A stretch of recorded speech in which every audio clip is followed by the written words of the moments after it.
জীবনে কোনো খারাপ অভ্যাসকে ত্যাগ করতে হলে বা কোনো মানুষকে ভুলে থাকার জন্য অবশ্যই নতুন কাউকে আঁকড়ে ধরতে হয় বা নতুন অভ্যাসকে জীবনে জায়গা করে দিতে হয়। ব্যস্ততা এমন একটা জিনিস, যখন আপনি জীবনে অনেক ব্যস্ততা থাকবে তখন অবশ্যই আপনি পুরাতন সব কিছুকে ভুলে সামনের দিকে এগিয়ে যেতে পারবেন। যখন আপনি জীবনে ব্যস্ততা থাকবে না, একাকিত্ব গ্রাস করে নেবে, তখন আপনি কখনোই কাউকে ভুলতেও পারবেন না আর খারাপ অভ্যাসকেও কখনো ত্যাগ করতে পারবেন না। আসসালামু আলাইকুম, আশা করি সবাই অনেক ভালো আছেন। অনেক দিন পর ছোট্ট একটা ব্লগ ভিডিও নিয়ে আসলাম, আশা করি সবার অনেক ভালো লাগবে। এই দিন সকালে আমরা প্রাইভেট না পড়ে সব ফ্রেন্ডরা মিলে কলেজে এসেছিলাম অ্যাডমিট কার্ড নেওয়ার জন্য। আমরা যেহেতু থার্ড ইয়ারে পড়ি আর সেকেন্ড ইয়ারে আমরা ইমপ্রুভ দিব। সেকেন্ড ইয়ারে আমাদের পরীক্ষা ভালো হয় নাই, যার কারণে আমরা ইমপ্রুভ দিব সামনের রেজাল্ট ভালো হওয়ার জন্য। অ্যাডমিট কার্ড নেওয়া শেষ করে সব ফ্রেন্ডরা মিলে মাঠের মধ্যে বসে ফুচকা খাচ্ছিলাম আর আড্ডা দিচ্ছিলাম। ফ্রেন্ডরা সবাই একসাথে হলে আসলে অনেক বেশি আনন্দ হয়, অনেক আড্ডা দেওয়া হয়। দেন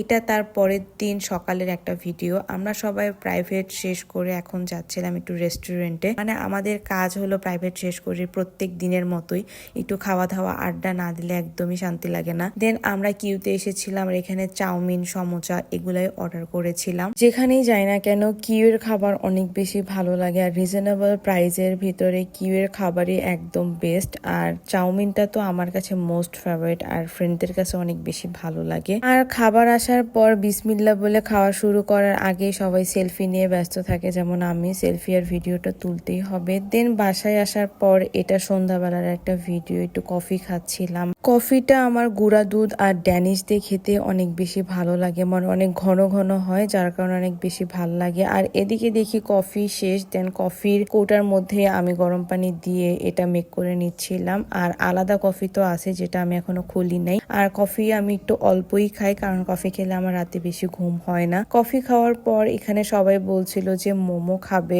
আর এখানে এই যে সবাই আমাকে হেল্প করছিল পেঁয়াজ মরিচ কাটার জন্য। আর শুকনা মরিচটা আমি এখানে ভেজে নিচ্ছিলাম। যেহেতু অনেক বেশি ঝাল দিয়ে মোমোটা খাই আমরা, কেউ ঝাল খাই কেউ মিষ্টি খাই, তাই সবার জন্য সব ধরনের আইটেমই রাখার ট্রাই করি। সবাই যেহেতু এগ মোমোটা অনেক বেশি পছন্দ করে, তাই এখানে আমি প্রায় 10-11টার মতন ডিম নিয়েছিলাম। আর এই যে এইবার এই নিউ স্টাইলে আমি মোমোটা বানিয়েছি। আগের বার তো অন্য স্টাইলে বানিয়েছিলাম। এই স্টাইলে অনেক ইজি হয়, মানে অনেক মোমো বানানো যায়। যেহেতু আমি এক হাতে সব মোমোগুলা বানাই আর সবাই আমাকে সাহায্য করে, বাট আমি মোমোটা আমি একাই বানাই আর এক শেপে বানাই, খেতেও অনেক বেশি ভালো লাগে। মেন কথা ডেকোরেশন আগে, দেন তারপর খাওয়া। যদি ডেকোরেশন সুন্দর হয়, দেখতে সুন্দর লাগে, তাহলে খেতেও অনেক বেশি মজা লাগে। আর অবশ্যই আমার হাতের মোমো অনেক বেশি মজাই। ভাই একটা দুইটা মোমো খেলে তো কখনোই আমার ভালো লাগে না, আমার তো 10-20টা মোমো না হলে কোনোভাবেই চলে না। আজকের ভিডিওটা এই পর্যন্তই। সবাই ভালো থাকবেন, আল্লাহ হাফিজ।